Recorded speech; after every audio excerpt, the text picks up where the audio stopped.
Kay Ma'am Aina or Reef Shop, okay?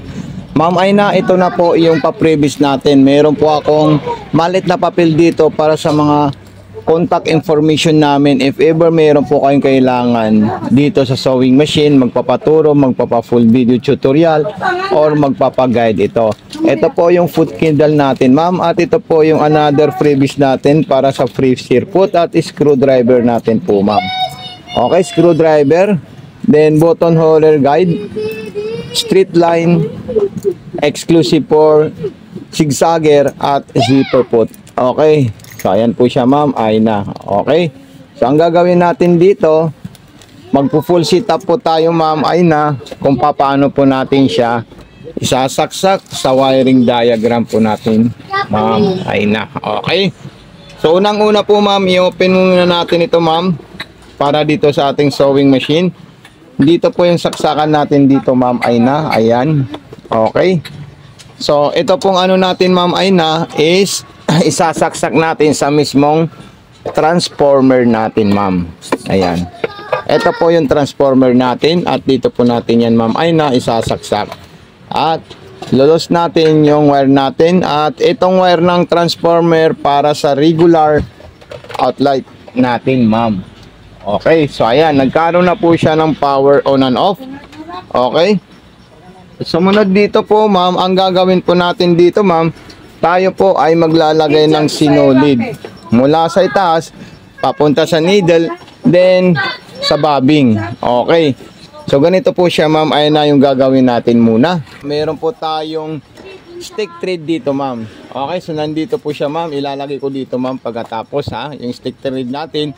Ang ano naman po nito, ma'am Aina, is ito po siya, ma'am, kulay green. Ayan, ito to gagamitin natin sa stick thread. Okay, so ayan, then unang gagawin natin, ilalagay natin ito, ma'am. Ayan po siya. Tayo po ay maglalagay dito at susundan natin yung arrow. I-follow natin yung mga arrow. May makikita po kayong mga arrow. Saan po yung arrow? Ito po siya. Kailangan nakataas yung pressure foot natin, ma'am. Okay, universal po yung nakalagay dito. Original niya po yan sa multipurpose, multi-zigzag. Okay, then itataas natin yan, number 2 daw. Then number 3 dito daw, ma'am.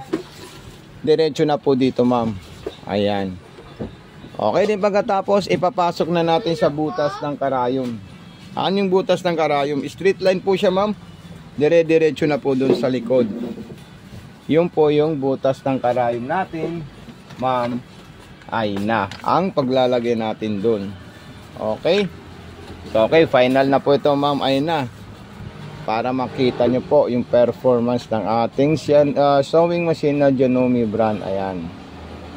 Okay, then natapos na natin yan at i-open natin siya.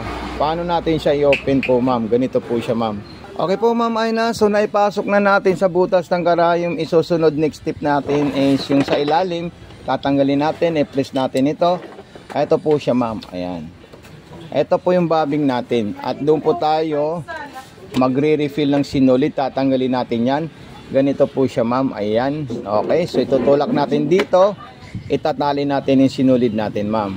Ayan, so gumagana po yan, ma'am. Tingnan nyo po siya, ma'am. Ayan, okay. So apakan po natin siya para gumana po siya, ma'am. Ayan. Okay, so gaganito natin siya. Lalagyan natin ito. Ayan. So tingnan nyo po yung paglalagay ko sa bobbing po, ma'am. Kasi importante po ito, ma'am. Ayan po siya, ma'am. Papasok natin dito o sabit natin sa may hiwa or may indicator. Ayan po siya, ma'am. Hahabaan natin yan. Then wag nyo po kakalimutan, ma'am, ay na ipakain yung sinulid sang galing sa karayom. Ito po yung gagawin natin. Ikutin natin ito. Pababa na paharap. Downward, paharap po siya. Downward front. Then, kakainin niya po yung sinulid. Ayun po silang dalawa. Bago nyo po i-close. Ayun, no. Lumabas po silang dalawa po, ma'am. Ayan. So, talagang napaka-ganda po ng ating sewing machine. So, ayan. Okay, so ipapasok natin yan sa likod. At dapat mahaba po siya, ma'am. Ano yan po yan sa brother? Okay. Ikaklam yan. Ayan. So ayan po siya, ma'am. Kunin ko lang po muna yung ano natin, ma'am. Ayan. Galing po yung makina kasi katlam niya yan. Ayan. Kaya nakakagawa niya kuya. Okay. Wala mabibilan yan. Tapos, ipasok natin sa likod at habaan natin yan. So, ngayon, magte-testing na tayo ng mga multiple design natin. Unang-unang gagawin natin kung tayo po ay mag-aging. Ayan. Walang ganyan. Ayan po siya. Ayan. Napaka-solid yung pang-aging niya po, ma'am. Ayan, oh. Hindi po siya maingay at hindi rin po siya noisy. So, talagang napaka-smooth. Ayan. Napaka-solid talaga siya. Grabe. Meron tayong 3.5. Ayan, oh. Ang solid. Pangwali, sir. Meron tayo dyan, sir. Okay po, ma'am. Ay na, so ito na po siya. Ayan, gagawin natin yung mga multiple design ng ating sewing machine. Ayan, ang ganda, oh. At super duper smooth po yung performance niya po, ma'am. Okay. So ayan, then dito naman po tayo sa straight line natin para sa pangmaong or pangmatigas. Dito naman po yung reverse natin, ma'am. Ayan. Super panalo po tayo dito, ma'am. Grabe. Ang ganda ng tahi niya. Okay. Dito naman po tayo sa button holder po, ma'am. Ipakita ko muna sa iyo yung pinaka-perfect gumawa niya ng button holder. Ayan. Unang-unang step, follow natin yung 1, 2, 3, 4. Yung 2 and 4, ayan po siya. Lock lang po yan. Okay. Then punta po kayo sa number 1. Ayan. Okay. Then punta naman po kayo sa number 2 and 4. Ayan. Then punta po kayo sa number 3. Natatapos na po yung button holder nyo na sobrang solid.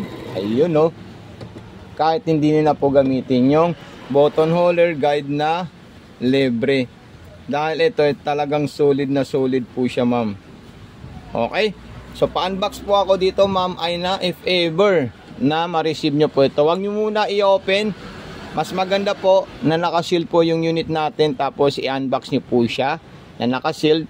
Tapos na-open nyo na, nakita nyo na yung mga pa-freebies at yung lahat ng kasama po ng ating sewing machine. Kasi po ginagawan po namin yan ng full content sa aming YouTube channel at pa-subscribe din po, ma'am Aina. So thank you so much. God bless and more power po, ma'am Aina.